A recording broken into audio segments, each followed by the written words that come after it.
श्री साई भक्त लक्ष्मीबाई शिंदे ट्रस्ट के माध्यम से इस साल 22वां साई लक्ष्मी यज्ञ कार्यक्रम संपन्न हुआ। श्री साई भक्त लक्ष्मीबाई शिंदे ट्रस्ट की तरफ से हर साल लक्ष्मी यज्ञ किया जाता है। इसमें 108 जोड़ियां महापूजा को बैठती है, लेकिन कोरोना के चलते इस साल 27 जोड़ियां और कुछ ही लोग ये लक्ष्मी यज्ञ में शामिल करके ये यज्ञ बड़े भक्तिमय वातावरण में संपन्न हुआ। साई भक्त लक्ष्मीबाई शिंदे ट्रस्ट के अध्यक्ष अरुण गायकवाड़, सौ संगीता गायकवाड़, साई 9 स्पोर्ट्स के संचालक साईराज गायकवाड़, स्नेहल गायकवाड़, इनके माध्यम से हर साल ये यज्ञ में अनेक राज्यों से भक्तगण आते हैं, लेकिन इस साल कोरोना की गाइडलाइन का पालन करते 27 लोग शामिल हुए। ऐसा ट्रस्ट के अध्यक्ष अरुण गायकवाड़ इन्होंने कहा। ओम साई राम। मैं अरुण गायकवाड़ लक्ष्मीबाई शिंदे जी का परपोता हूँ और श्री साई भक्त लक्ष्मीबाई शिंदे ट्रस्ट का अभी मैं मैनेजिंग ट्रस्टी भी बन गया हूँ। तो हर साल की तरह इस साल भी ये 22वां साई लक्ष्मी यज्ञ हुआ है। 14 जनवरी मकर संक्रांति के दिन ये हर साल 21 साल से ये महायज्ञ पर्व चल रहा है और शिरडी में इस यज्ञ के लिए हर जगह से, भारतवर्ष से हर जगह से, चेन्नई हो, मुंबई हो और नासिक, कोयम्बतूर, बेंगलोर, हर जगह से भक्तगण आते हैं और इस यज्ञ में सहभाग लेते हैं। हर साल की तरह हम इस बार भी साई भक्तों को जो 27 यजमान बैठे थे, हर साल तो वैसे 108 यज्ञ में लोग बैठते हैं, 108 कपल्स बैठते हैं, सिंगल भी बैठते हैं कुछ लोग।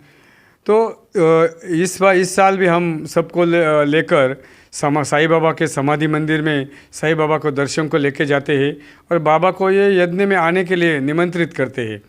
और उसके बाद हम सब साईं भक्तों को लेके यज्ञ स्थल में गए और फिर 8:30-9 बजे के आसपास यज्ञ शुरू हुआ, जो 12:30 बजे तक चला। और इस यज्ञ में सुख शांति, लक्ष्मी प्राप्ति, इसके लिए यज्ञ होता है और अपने पितरों की पूजा भी होती है। तो ये 4 साढ़े 4 घंटे का यज्ञ हर साल शिरडी के जो ग्रामाचार्य है वैभव शास्त्री रत्न पारखी गुरु जी, ये हर साल इस यज्ञ का पौरोहित्य करते हैं। ये उनका भी एक 21वां साल चल रहा है। पहले एक साल तो दूसरे गुरु जी ने किया था और इस साल ये यज्ञ में 9 कॉइन्स, ये जो बाबा ने, मेरी माँ की दादी लक्ष्मीबाई शिंदे जी, ये मेरी माँ की दादी है।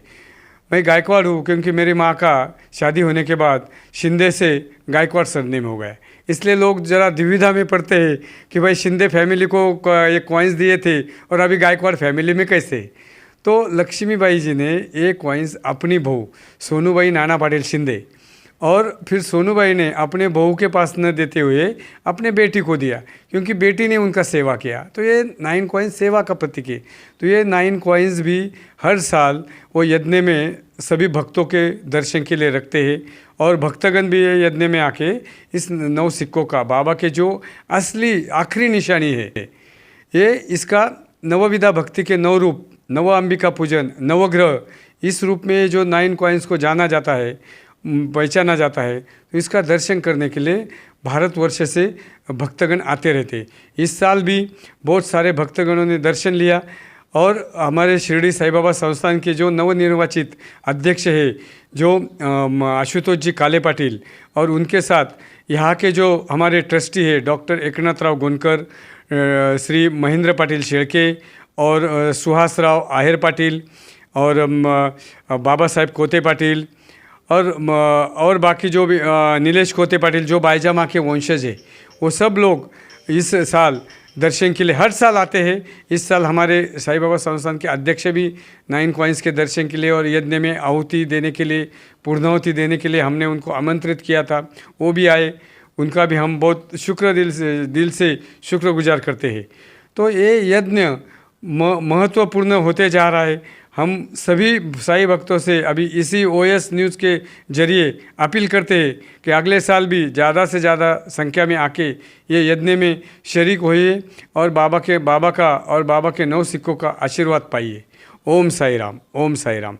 और ये OS न्यूज़ को मैं बहुत दिल से धन्यवाद देना चाहता हूँ कि इन्होंने जो साई की महिमा और साई के 9 सिक्कों की महिमा कि इसमें जागरूकता ला रहे, ये बहुत महत्वपूर्ण कार्य है। और बाबा की जो लीला है जन जन तक, घर घर तक पहुंचनी चाहिए। इसका ये जो OS न्यूज़ कार्य कर रहा है, मैं शिरडी ग्रामस्थों की तरफ से और श्री साई भक्त लक्ष्मीबाई शिंदे ट्रस्ट की तरफ से और हम शिंदे गायकवाड़ परिवार की तरफ से उनका बहुत शुक्रगुजार करता हूँ। ओम साई राम, ओम साई राम। इसके लिए प्रतिनिधि अभिजीत ढाकर के शिरडी।